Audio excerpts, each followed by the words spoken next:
Hi అండి, అందరికీ నమస్కారం. Welcome to my YouTube channel. ఈ వీడియోలో మనము ఉన్న పలంగా వాలంటీర్లను అసలు తొలగిస్తున్నారా లేదంటే దానికి గల కండిషన్స్ ఏంటి, కారణాలు ఏంటి, ఆ వివరాలన్నీ కూడా మనము డీటెయిల్డ్గా ఈ వీడియోలో తెలుసుకుందాం. వీడియోని అయితే ఎక్కడైనా స్కిప్ చేయకుండా ఎండ్ వరకు చూసినట్లయితే ఇన్ఫర్మేషన్ అనేది పూర్తిగా అర్థమవుతుంది.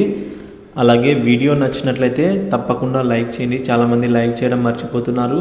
అలాగే మన ఛానల్ని ఎవరైనా కొత్తగా చూస్తూ ఇంకా సబ్స్క్రైబ్ అవునట్లయితే వెంటనే సబ్స్క్రైబ్ చేసుకోవడం ద్వారా నేను చేసే లేటెస్ట్ అప్డేట్ న్యూస్ ఎప్పటికప్పుడు మీ వరకు అయితే రీచ్ అవుతాయి. ఇక ఆలస్యం చేయకుండా ఆ వివరాలు ఏంటో చూద్దాం. వాలంటీర్లకు కీలక ఆదేశాలు అయితే జారీ చేసిందండి రాష్ట్ర ప్రభుత్వం, కేంద్ర ప్రభుత్వం.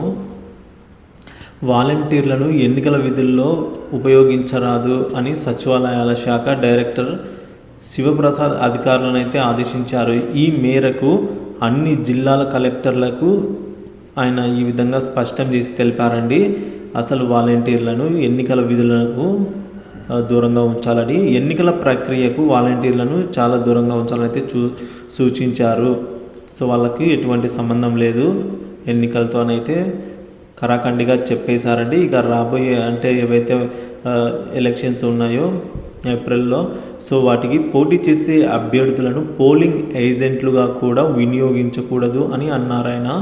ఇక ఆదేశాలు ఎవరైనా ఉల్లంఘించిన వారిపై కఠినమైన చర్యలు తప్పవని అయినా హెచ్చరించారండి. సో ముందుగానే సచివాలయ శాఖ డైరెక్టర్ శివప్రసాద్ గారు అయితే వాలంటీర్లను ఎట్టి పరిస్థితులలో ఎన్నికల విధులకు సంబంధించిన ఎటువంటి కార్యక్రమంలో కూడా వాళ్ళను ఇంక్లూడ్ చేయకూడదు, వాళ్ళకు దూరంగా ఉంచాలి అని అయితే అన్నారు.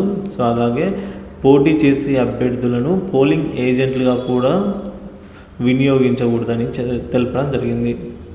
సో ఇదే అండి, వాలంటీర్లను అయితే తీసేయడం అయితే కాదు, సో ఎన్నికల నుంచి దూరంగా అయితే ఉంచడం జరుగుతుంది. ఇన్ఫర్మేషన్ నచ్చినట్లయితే వీడియోని లైక్ చేయండి, తోటి వాలంటీర్ మిత్రులకైతే వీడియోని షేర్ చేయండి.